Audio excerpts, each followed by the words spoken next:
Yeah. All right, good afternoon, good evening, everybody. Good evening, good evening. First and foremost, thank you all for coming out tonight for our talk.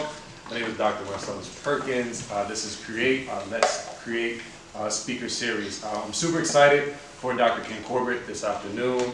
You all are definitely in for a treat. First and foremost, I want to thank you all for just kind of showing that dedication to the process of being here tonight. I know that fall break starts. You all could have been home, been on flights. Some of you all probably could have been in Vegas or the beach somewhere. You probably going tomorrow, but you made time today. And I think that says a lot about who you are, where you're trying to go, and the steps that you're trying to take. Jordan has a shirt that says, woulda, coulda, shoulda, entrepreneur.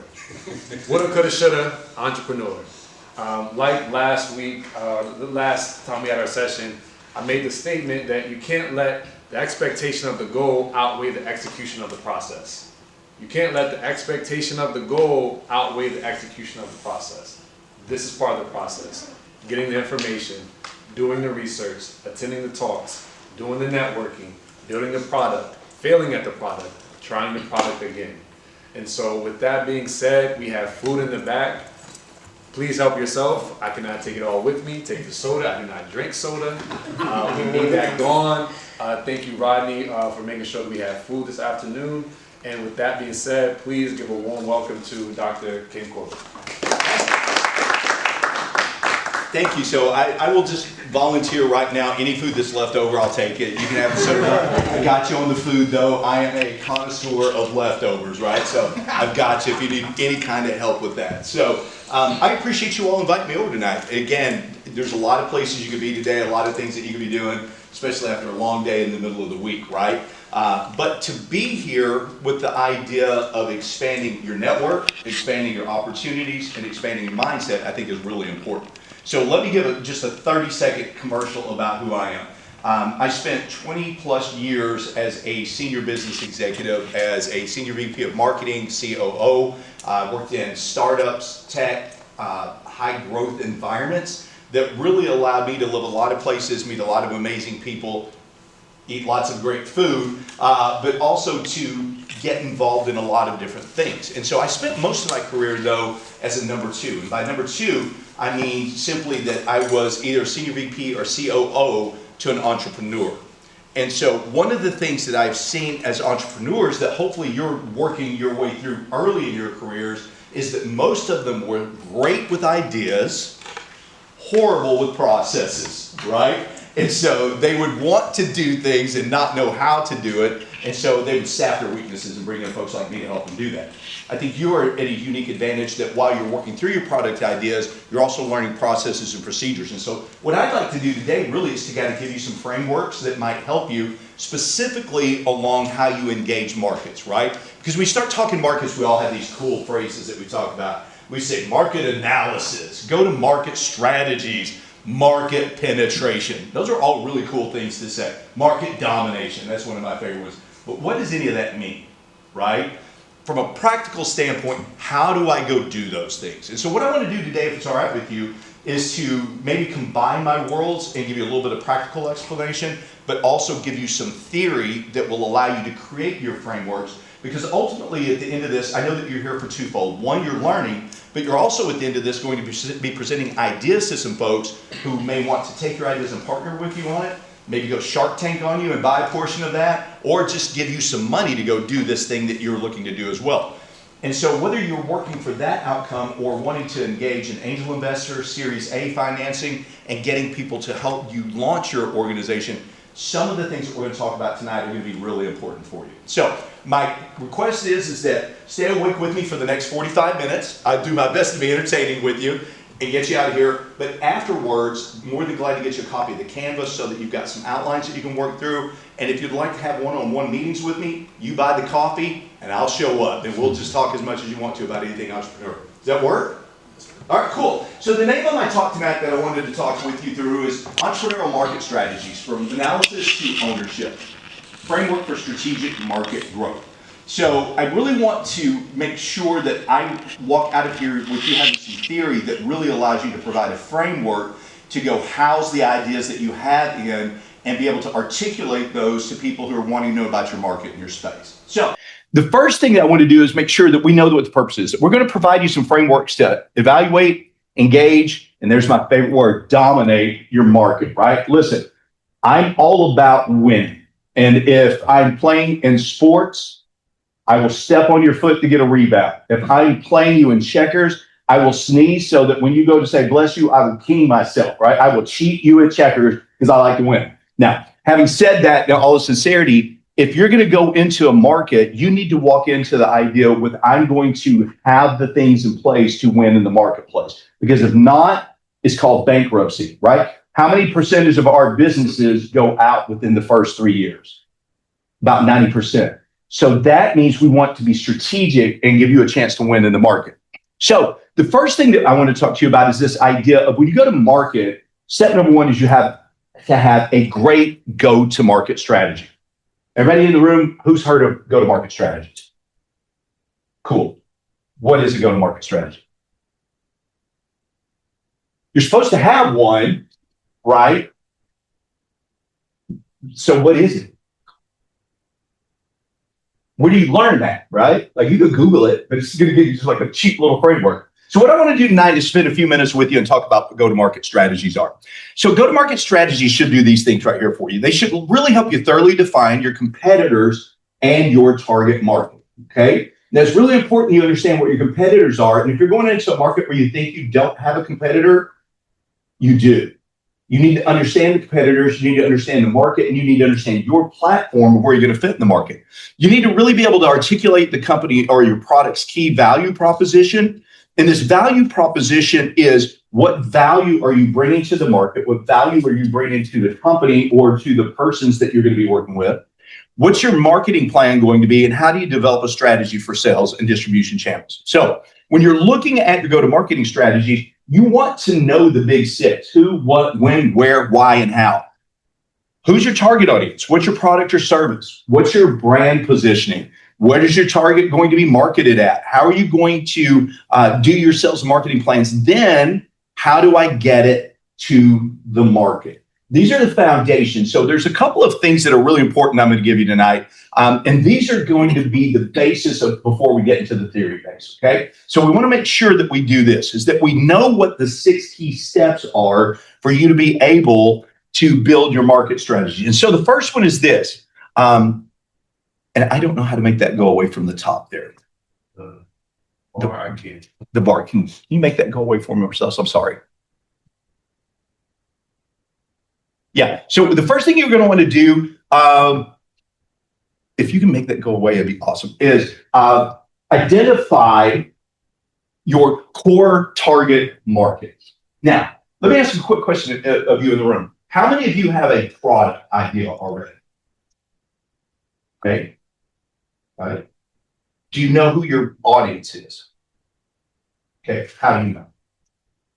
Based off of our product, who we're looking to sell to. Who is that? For our product specifically? Yeah. The Hispanic market. Okay. How do you know the Hispanic market is the only market? Not sure. Right? Yeah. So this isn't me putting you on the spot. This is me working through this with you and thinking, right? Because we a lot of times have an idea of who our market is, but we may not have done effective research to understand if that is really truly our market or not, and how we would go engage that. So the first couple things you have to do, and I'm going to give you a few bullet points in each of them, is number one is you have to know what kind of demographic that you're going to be working with. And you need to have some psychographic data or data that allows you to better understand your target marketing. Then you have to know what their pain points are of your target and why you would solve that. And then figure out, are you better off selling that to a consumer or to a business? Okay. And so you had mentioned that you're going to be selling to in a Hispanic population. Are you going to do it straight to consumer, or are you going to do it through other businesses? Be straight to consumer. Okay. Do you mind? I don't want to steal your product idea, but what would make you believe that it should be straight to consumer versus maybe doing it through a third party and letting them distribute it for you? I feel like just scaling it, starting off just selling it to consumers would be easier. Okay.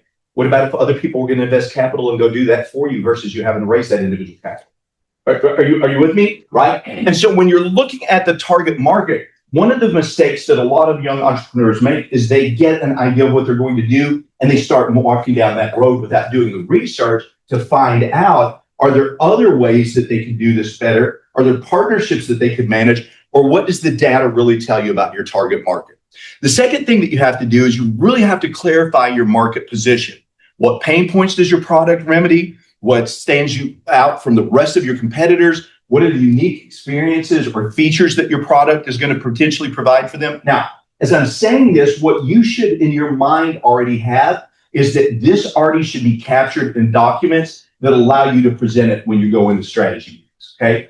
And that should be done in a manner that's clear, that's concise, and walks out. So if somebody says, what's your product solve in the marketplace? You should be able to answer that clearly, right? Because there's only going to be X amount of people who can have a funny slogan on a t-shirt and sell that t-shirt on one of the apps that are out there right now, right? And so you can't just go in without identifying what a pain is, because that's really how you're going to distribute yourself through the rest of the network. So walking through and clarifying your market positions. The third thing is you have to define your pricing strategy. If you get a product, how much are you supposed to sell it for? Is there magic in it? What's the value behind something? I'll give you a great example. I see a lot of young ladies on campus wearing these Golden Goose shoes, right? You were laughing about it the other day, right? Golden Goose shoes look like they were made by a third grader. Somebody cut a star out, stuck it on the side of the shoe, put glitter on it, made the shoe dirty, and went, I'm going to sell this. That's what they look like to me. Those shoes cost $800, y'all. And I'm saying that real Texas so everybody gets it. $800. And they sell out. Well, who determines that a shoe that looks like it was made with a big giant silver star by a third grader is worth $800? You have to spend time to do the evaluation of your price strategy by asking yourself, how much does it cost to manufacture it? Yes. What's the price you need to meet in order to make a profit? How much do your competitors charge? What's the market willing to pay for the product? And will you use a subscription or transactional model? That one, what is your target willing to pay for that? How much are you willing to pay for a haircut? Anyway, give me a number. 25. 25? Okay. Do you remember the pandemic when you weren't allowed outside and everybody had crazy hair because we cut our own, right? What would you pay for a good haircut during the pandemic? Probably a lot more, right? Why? Because the value of the product is determined by what is the market willing to pay for it. How do you determine what's the market willing to pay for it? Who should you talk to? The market, right? So you have to go to them to start figuring out what the market's going to bear. So that's how you're going to define your pricing strategies. Fourth thing is you got to craft your promotion strategy. What's the best channel? Who's the right customer? Where does your target audience spend most of their time? What marketing methods can you realistically implement now considering your current budget? So going back to, again, if you're going to go market to the Hispanic population, how much money do you have right now to start it? You got $500 million? No. Maybe a couple thousand. Okay. So how far can you get with a couple $1,000s? Not very far. Not very far, right? And so the idea being, what happens if somebody says, all right, we've got a huge Hispanic population in LA County, we want you to fly out here and talk to us. You get a flight to LA and you go out there, you spend a couple nights in a hotel down on Whistler Boulevard, right? You have a couple meals out. Now you've wasted a couple $1,000s and you don't get the deal. Now you dried up your cows, right? And so these are the things that we have to recognize and we have to be aware of, that when you're crafting a promotion strategy, that your budget will sometimes be the driver of what you're trying to do from a marketing component, right? You have to be aware of those. The fifth thing that's really important is you got to choose your sales and distribution channels. So you have to know what's the nature of your product, what's the best way to move it. And unfortunately, we live in a generation that thinks the only way that you can sell anything is on the internet. Now, the cool part is you can sell a lot of stuff on the internet, right? But a lot of people aren't buying things necessarily off the internet that you might want to be able to market or you might want to be able to sell. And you have to look at your distribution channels to understand how that is going to go out. So once you determine that, though, then it allows you to really lean in and go, okay, what are my performance metrics going to be? What's my customer acquisition cost? What's my cost per dollar of sales? what's my closing and conversion rates, and what's going to be the length of my sales cycle. So when you talk about having a go-to-market strategy, you need all of these things clearly and concisely defined. And for every one of those areas that are weak or unresearched, it's going to be one less reason for someone to give you what you're looking for, which is the capital or the partnership or the opportunity to be able to go drive your opportunities on the back end. So having a well-defined go-to-market strategy is one of the things that's going to be most important as you get through.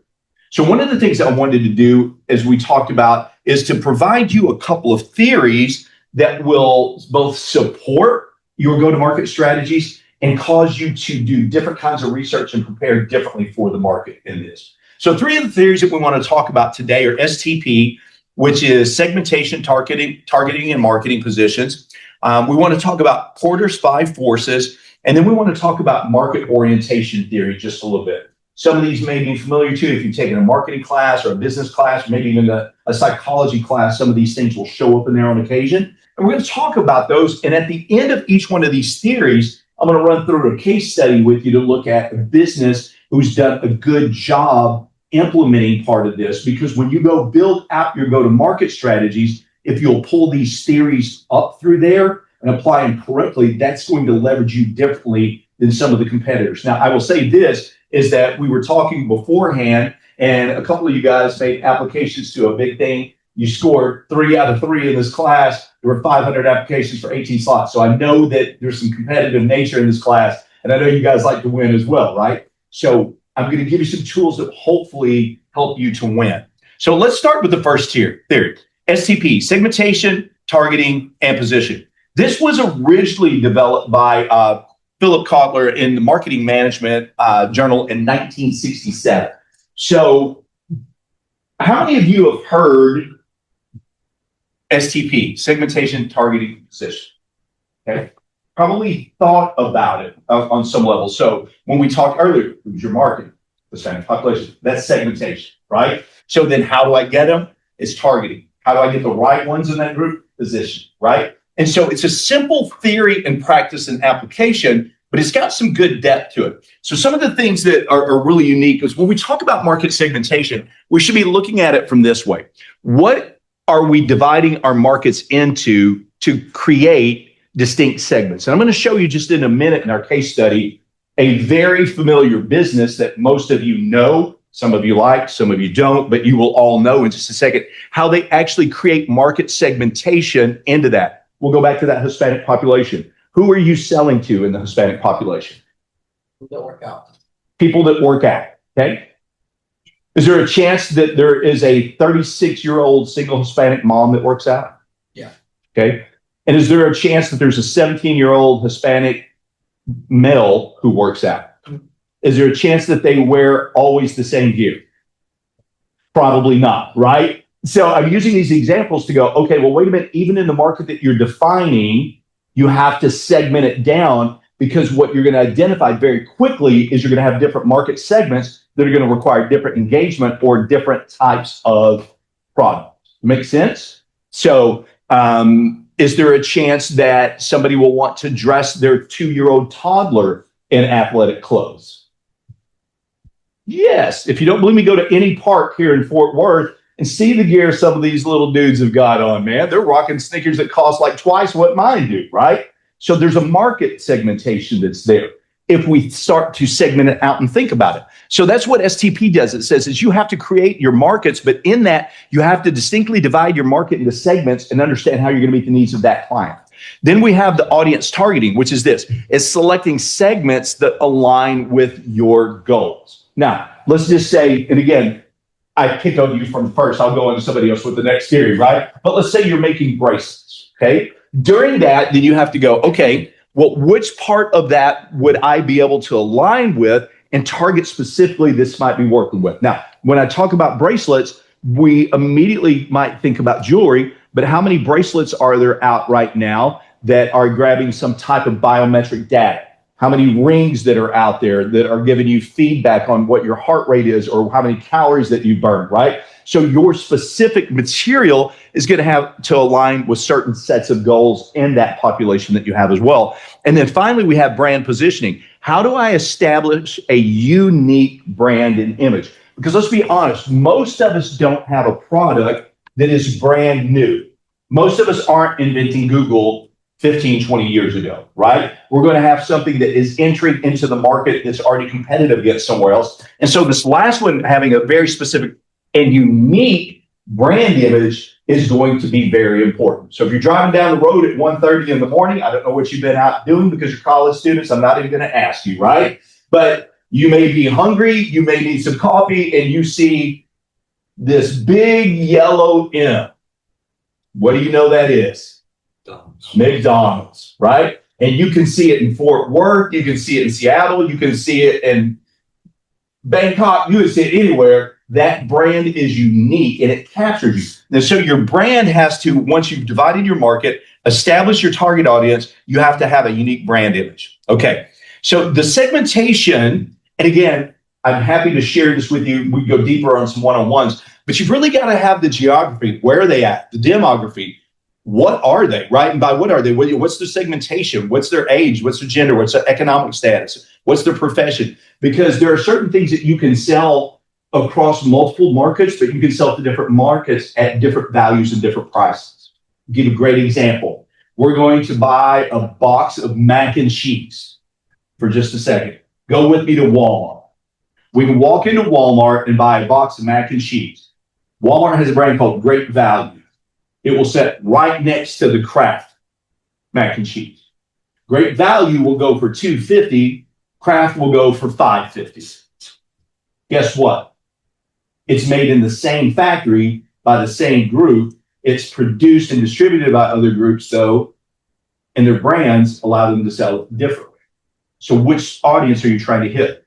Does that make sense to you? So you might have to figure those kinds of things out. What's the behavior of your audience, right? Based on your audience, what's their buying patterns, their preferred communications, their channels, their browsing habits, their brand loyalty? Do you and your grandma have the same shopping habits? Do you go to the same place to shop? No. Probably not, right?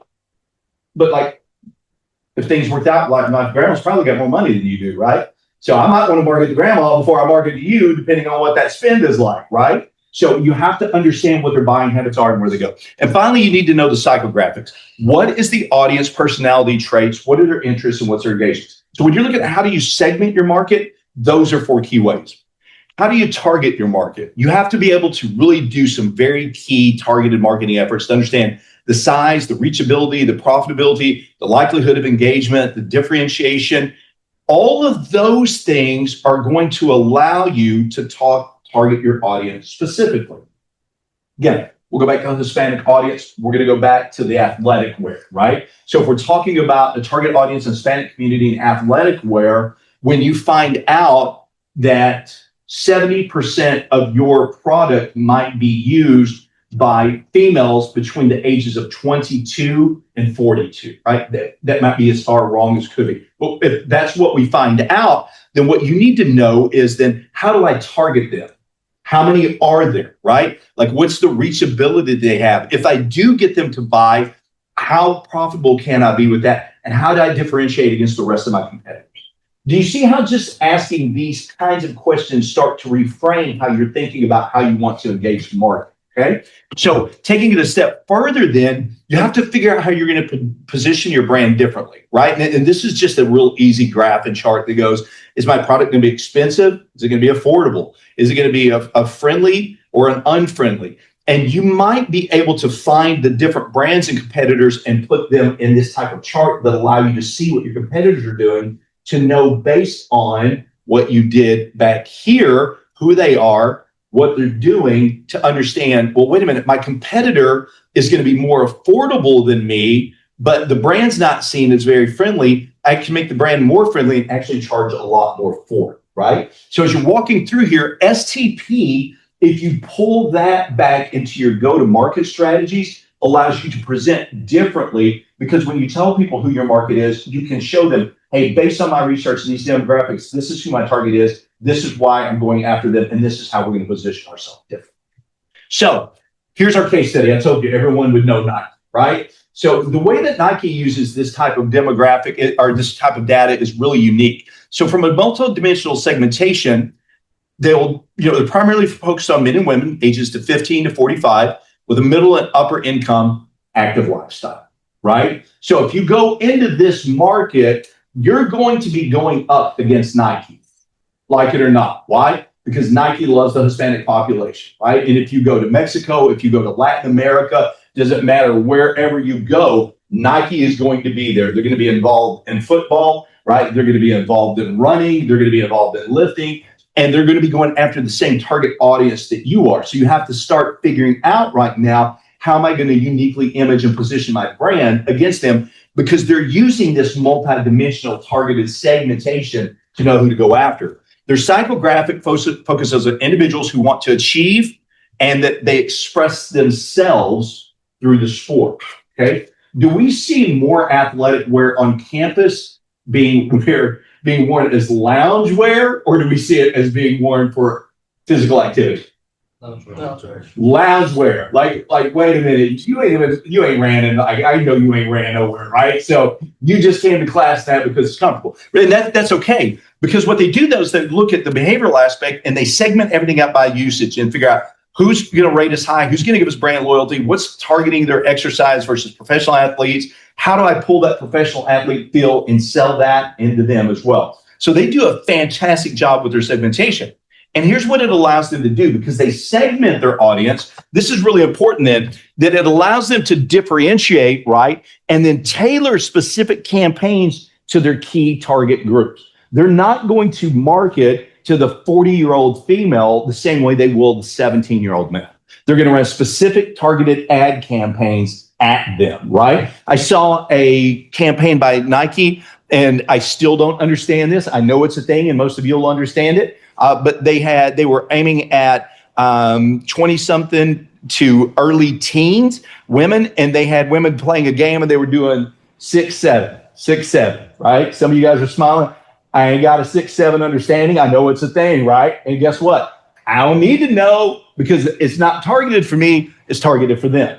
And so what Nike will do is, last year alone, they spent about $4.3 billion on marketing, with less than 60% focused on digital marketing using personalized content. And the way they did that, again, driving it through influencers, okay? And so they understand that audience specifically, you can reach through an influencer capability more than you might just be doing a digital spend across the board. The reason that they know that is because they use STP methodology in their treatments. So their last tagline they have is positioning is just do it. Really, this is what communicates their motivation, empowerment, personal achievement, values, and consistency across the segment.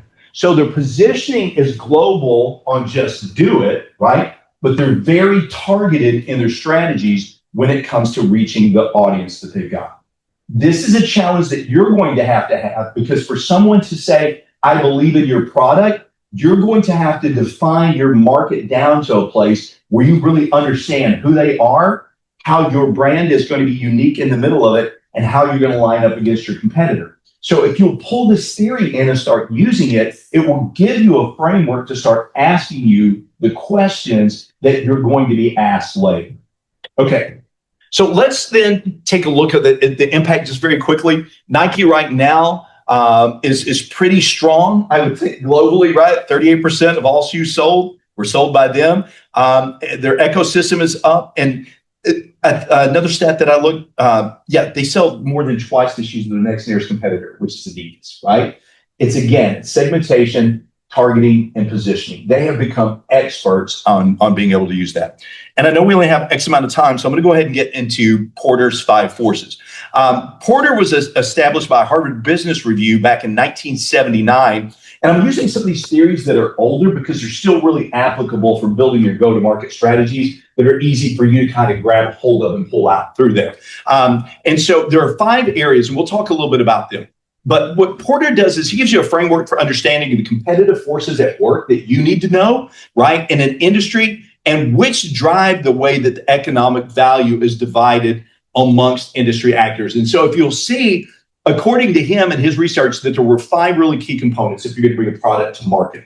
You have to ask yourself, am I bringing a new product to market? Because if I'm bringing a new product to market, there's a threat there. Nobody's ever bought it. Nobody's ever understood it. So I'll give you a good example of this that I had to just, for my grown daughter, spend almost $400 on for her birthday recently. I'm going to say a word and see who in the room knows it. Labubu. You know Labubu? I didn't either. It's the dumbest thing I've ever seen, and it was going crazy. And I had to reach around and create some contacts. I had to get it shipped from China to get here for her birthday. She got 6 Labubus. Her brother got one. Some friends got one. Like, she was Labubu queen, right? And I'm like, oh, what Labubus? Like, how is that a thing, right? $400 to get those things as well. They came to market, but it wasn't really a new market because other things before that had preceded them, right? So what are some things that remind you of Labubu? Fidget spinners.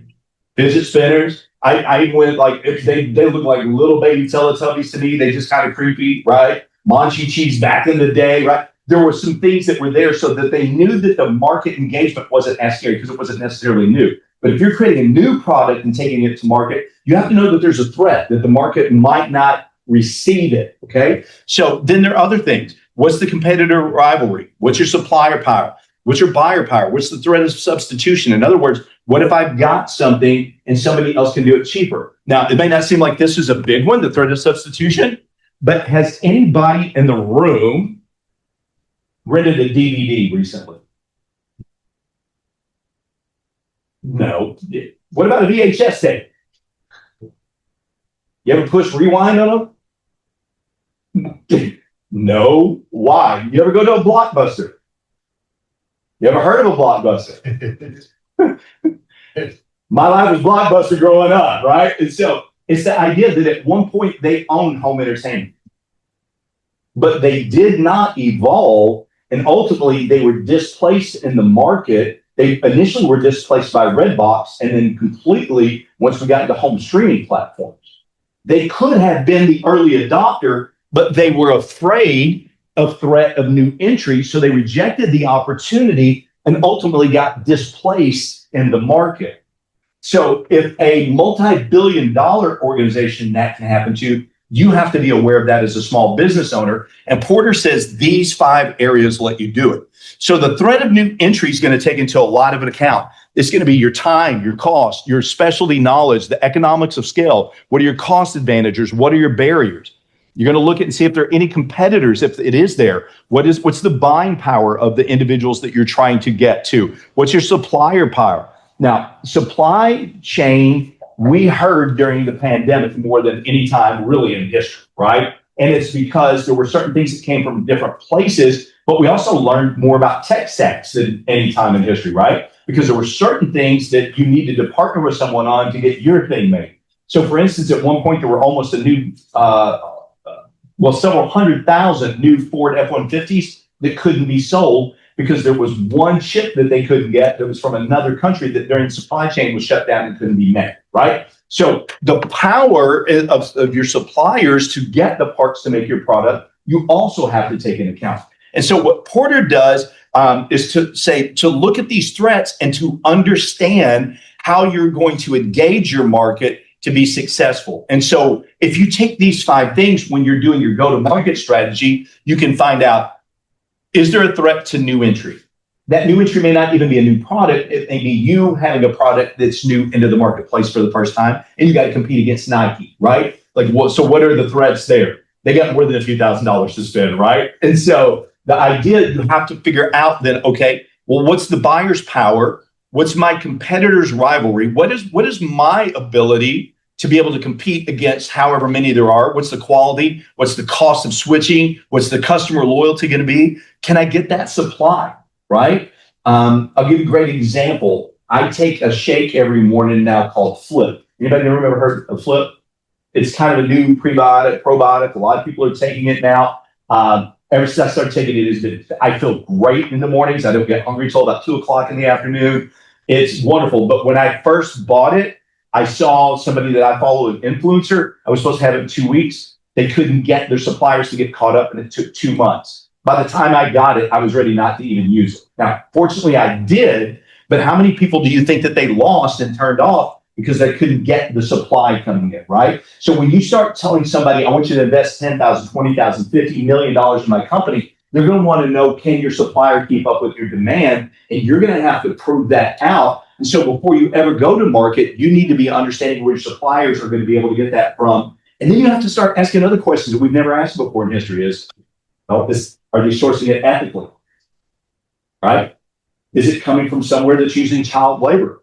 Right? We have to ask different questions because we know different things than we've ever had to ask before. So what happens here is that this framework that Porter gives says you have to look at all 5 of these as you're developing your go-to-market strategies, because if you effectively deal with them, that's what's going to allow you to get the win in the marketplace. Okay, here's our case study on this group called Marcus and Millchap.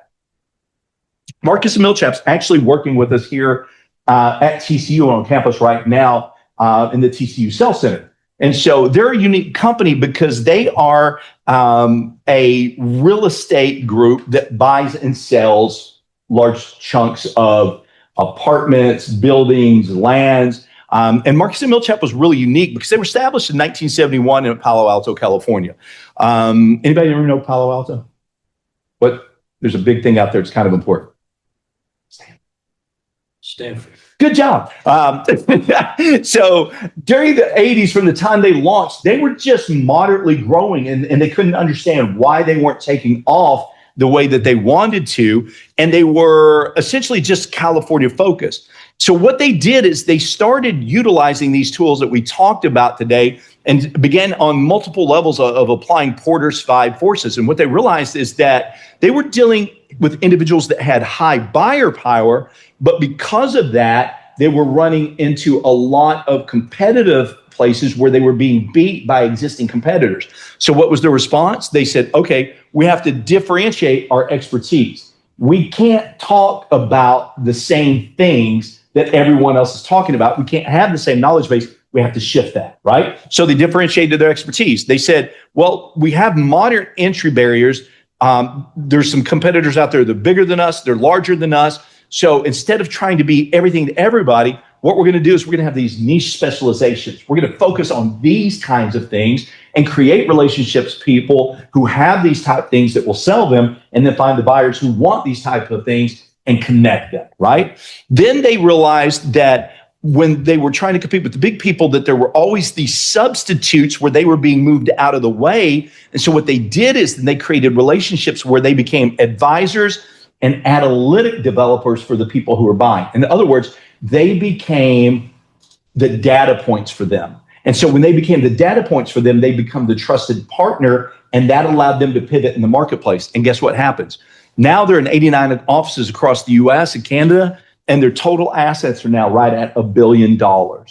How did they do that? They understood those 5 points that are in Porter's area. What if those points allow them entry into the marketplace for them to go to market strategies, or what kept them out? Their barriers for them got to be very clear. They were getting substituted out. There were people who had more real estate, more relationships, and more money. And the only way that they could do that then is to do the research to find those things out and then transition to what they were doing.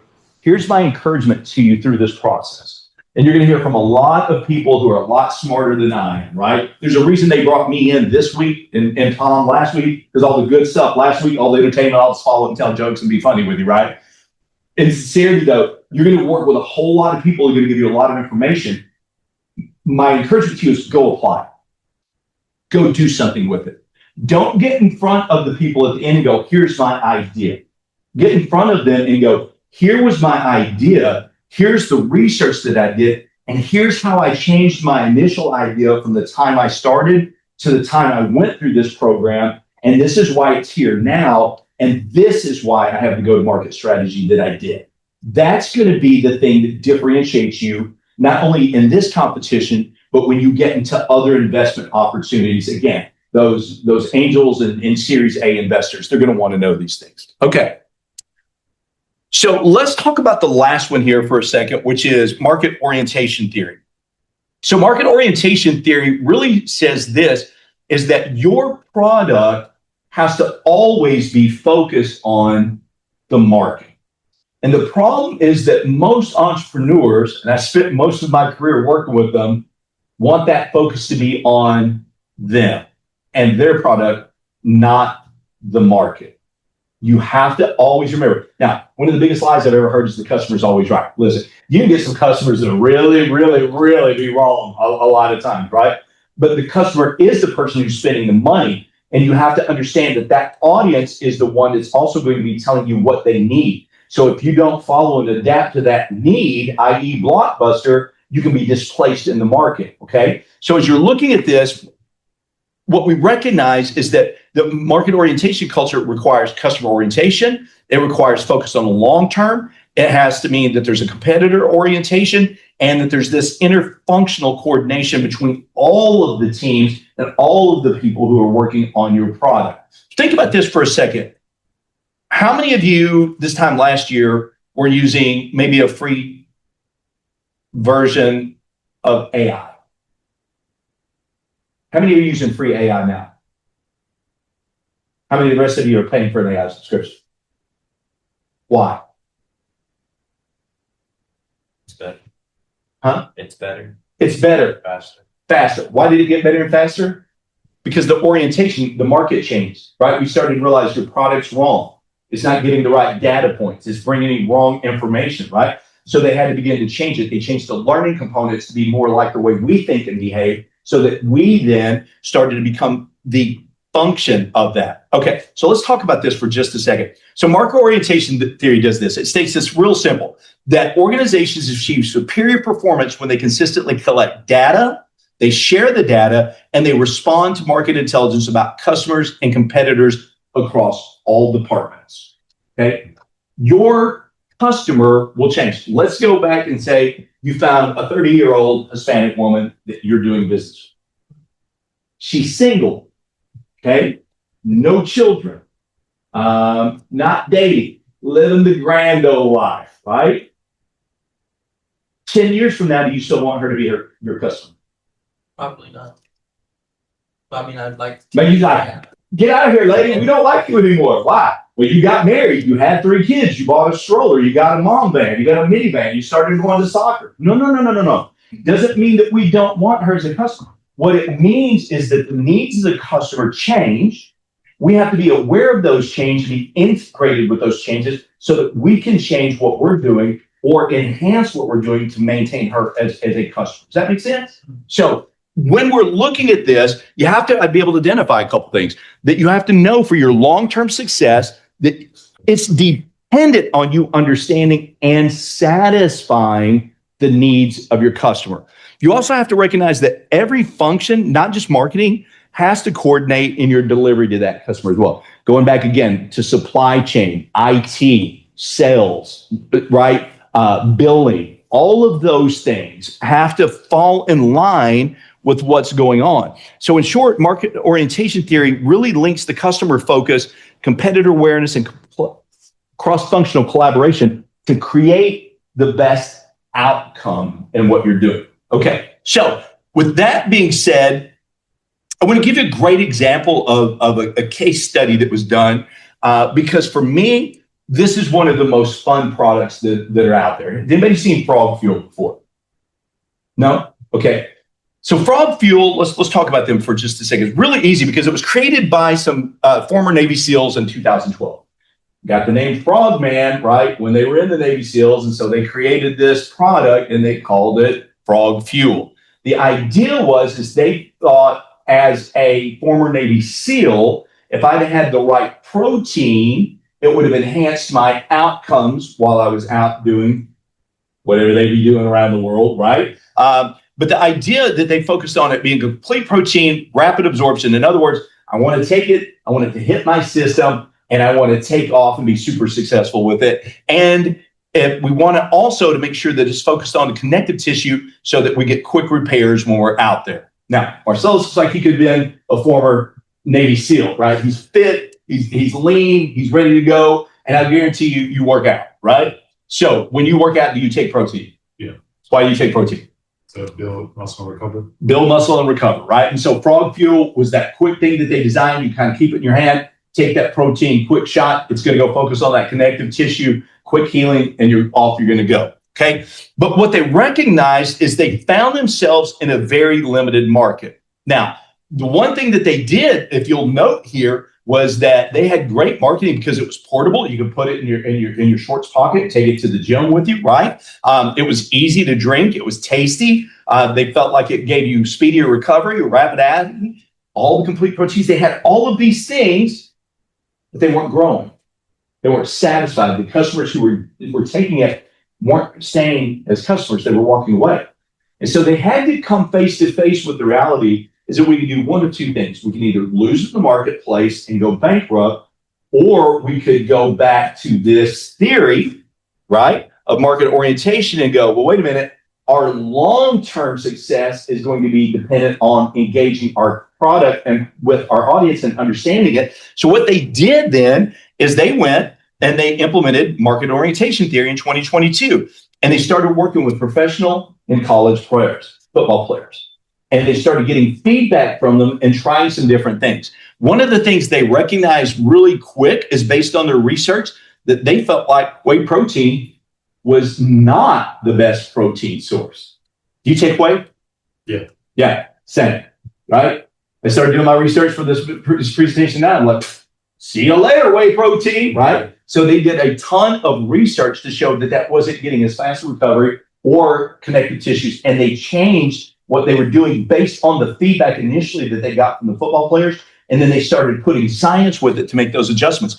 And what they were able to do is they came up with a brand new formula that not only did people like the way it tasted better, but they actually found that the recovery was quicker, that there was better muscle growth associated with it, and that the players could see and notice the difference. And all of a sudden, they got this underlying market that took off based on word of mouth alone from the football players that they were able to leverage. Now, at the end of 23, they'd already expanded into bodybuilding, endurance events, racing, and they are a major player in the space now from being a small group. Why? Because they applied market orientation theory. Okay. Now, what I want to make sure as we're wrapping up is this, is that for you to be successful, a couple of things have to happen. Number one is that you've got to have a well-researched go-to-market strategy. And it can't be at a high level, I'm just going to sell to this audience. Because there's no research behind that. There's no effectiveness behind that. There's no data points behind that, right? You have to be able to go deeper. The way you get to go deeper is to take these three theories that I've given you and let them be the framework for your research to build out your go-to-market strategy, okay? So you have to come back and then develop a marketing plan that engages STP. You want to be strategic, you want to be targeted, and you want to know what your positioning is in the market. And so when someone says, what is your strategic plan? You first of all, be very strategic and go, this is how we segmented the market out, right? These are in the segmented markets, how we're targeting each of them. And this is how we're going to position ourselves uniquely in that market versus the rest of our customers. If you don't do that, you lose. Nobody's going to invest in you. Nobody's going to give you dollars, and you're not going to be able to move your product forward. You have to break down to that level. Now, once you've done the STP, then you can go down here and look at Porter's 5 forces and start to understand your market different. What's the competitive rivalry?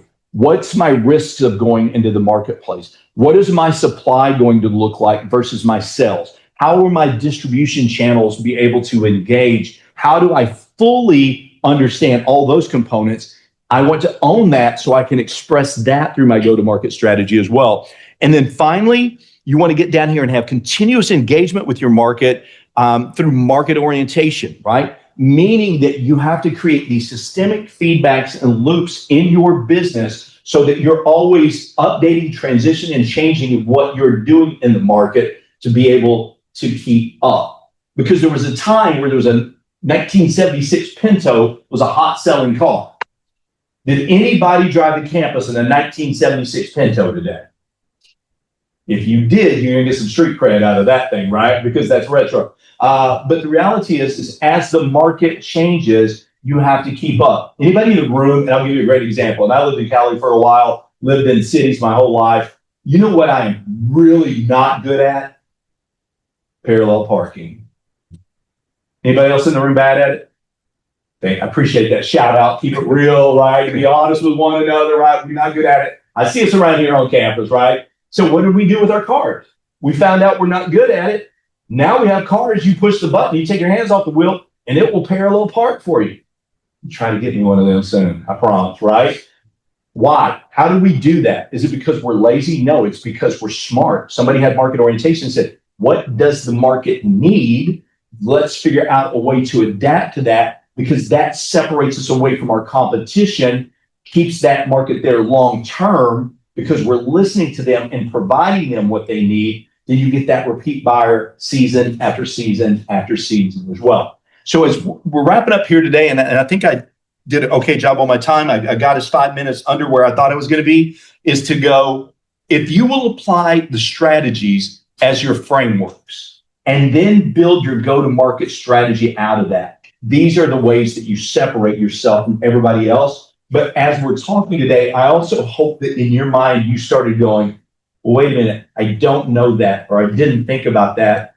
That's something I should go research, right? Because if that was the outcome of this, then it's going to have your positioning at the end of this year be much stronger than where it is right now. Okay. And remember, if you get through this program and you get the funding from this, that's not the end game.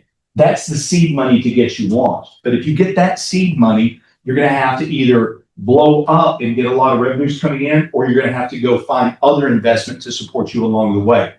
The further along in the process you go with the advancement of endorsements or endowments or just straight cash investments, the more you're going to have to answer these kinds of questions. So lean into them now. That way, when you become an entrepreneur and you bring a team in that's stronger, you're not having to figure out what they already know that you don't know. You'll know it, and you'll be implementing your team to go do those kinds of things as well. So that's the end of my pitch today. Is there any questions that I can answer for you? Things that you might want to know that we got a few minutes that I can answer for you before you all go hit the leftovers? Can you talk a little bit about you were talking on the quadrant chart within brand positioning about friendly versus not friendly. Can you just tell me a little bit about what friendly means? And that might be a silly question, but I don't understand. No, it's a great question. So I won't go deep into this because I'm not trying to get in anybody's political business around here, right? But I was walking across campus yesterday and saw a group of students that were here with Turning Point USA. Okay, so they were set up right here, walking. Guys coming back from the Blue. They had a table and they were a booth, and I know that we just had a situation having Charlie Kirk. Okay, so Turning Point USA is still a product. Now, if I had that graphic and chart that was up there, depending on your orientation, you might have them in a different place up there, right? So that's a real easy example that's kind of there right now. All right. But are there, let's think about it from a sports team. So when I was a kid, there was a group in Detroit called the Pistons, who are still there, right? Basketball team. They called themselves the Bad Boys, right? And they didn't play basketball. They played MMA on the court, right? You go for a left, they'll punch you in the face. I'm not even lying. Bill Laimbeer was the meanest dude I ever saw in my entire life, right? Now, if you lived in Detroit, you had them over there. We loved them, very friendly, back-to-back NBA championships, right? But if you were anybody else in the country, you had them in the not friendly sector, right? So when you're looking at this, when you're offering your product, remember, we don't always brand everything from a positive standpoint, right? Sometimes it's friendlier than other groups. Think about cereals, right? There's some cereals that you would focus on as being healthier and others that would be more kid-friendly, right? We got Sugar Smacks. We know that is no good for you. We got Happy Frog. So it's going to be positioned more friendly, but it might show in another graph less healthy. Does that give a little bit more orientation to that and help with it as well? Good. What else can I answer for you? Yeah. This is kind of along the same lines. So for audience targeting, I just kind of if you could kind of clarify that and go a little bit over that again, and just the idea you talked about how it aligns with your goals and what that specifically looks like, if that makes sense. No, so audience target is really, so do you have a product in mind that you're gonna be doing already? No, sir. Okay, no, that's honestly a great place to be, because what happens a lot of times are, and Marcellus, jump in here and help me with this, but we'll have a product idea and we'll just go, oh, I've got an idea, I've got a product, and so I'm going to go now figure out who I can sell this to. That's not a good way to do audience analysis, right? So if we have a product idea, the first thing that we should do is start to think, okay, well, who might that audience be? And to go actually talk to them, right? And so that's one of the reasons why you're going to do surveys. You're going to have different audiences where you bring people in to talk to them about it, have ideas, right? These are the things that you're going to have figure out what the audience wants and what it needs. And then you have to ask the question, does my product solve that? Or is it missing something, right? And so are there a lot of foods out there right now that you could get, and we'll go back to the protein thing, right? I could drink protein powder every day and live. But do I want to? Right? I can get all the proteins, I can get all my carbs, I can get everything into shape, and I can get it in for about 300 calories and be healthy. I can do that 4 times a day, 1,200 calories. I could live the rest of my life if I'm getting the right carb mix and there with all that. How miserable would I be though? Because I need a burger sometimes, or I need some chicken sometimes, right? So if you're coming out and you've got a product, you go, you can live forever. You drink 3 shakes a day. It's going to cost you this much dollars. All those things may be true, but it may not be what your audience needs, right? And so what you might figure out really quick is, oh, well, what if I position this as a meal replacement? Or what if I position this as an additive to make you healthy, or for muscle growth, or those kinds of things? So that audience analysis was really deep on that. I'm happy to get coffee with you one day and talk through it in depth, though. Thank you. Yeah. Any last questions before I jump out of here? Sorry, so this is not really a question, it's more of a statement. So right now I'm interning at a sales company doing financial analysis. And a lot of this lecture is what I do on a daily basis. I love that. Finding the data, what you were saying about demographics when I was comparing it through the side, that's what really caught my attention.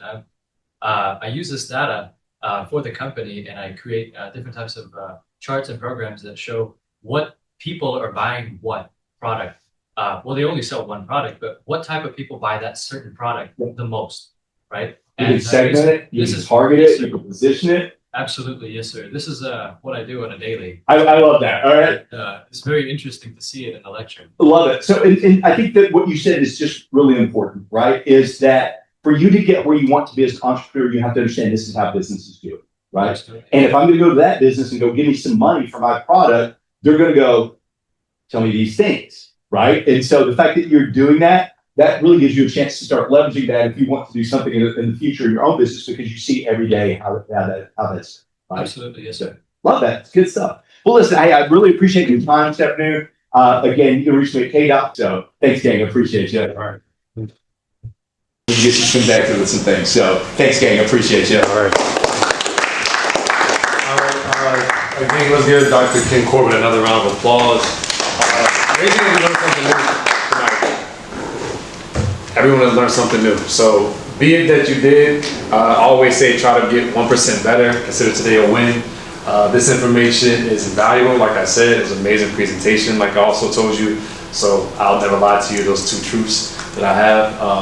I'll send this, once Dr. Corbett sends this over to me, I'll get it over to you all probably tomorrow. And then this whole recording will be on our YouTube page probably tomorrow too, for you all to kind of check out and review at a later date. So with that being said, again, I thank you all for coming out. There's plenty of food. Please take it. The soda, please take it. I do not drink soda. Have a party with your buddies. I don't care. Just take it. I don't want it. And then I'll just ask this of you all. Before you leave this room, make sure you introduce yourself to one person that you don't know. Introduce yourself.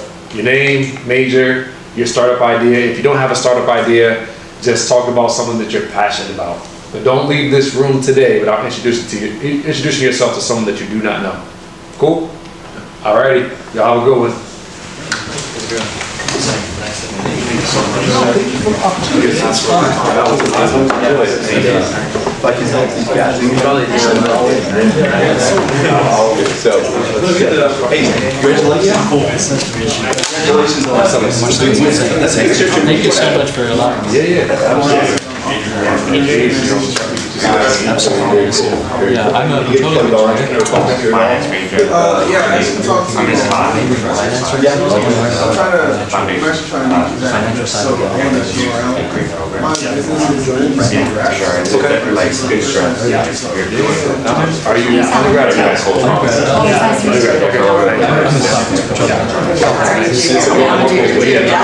Thanks for jumping in. Yeah. You want to continue?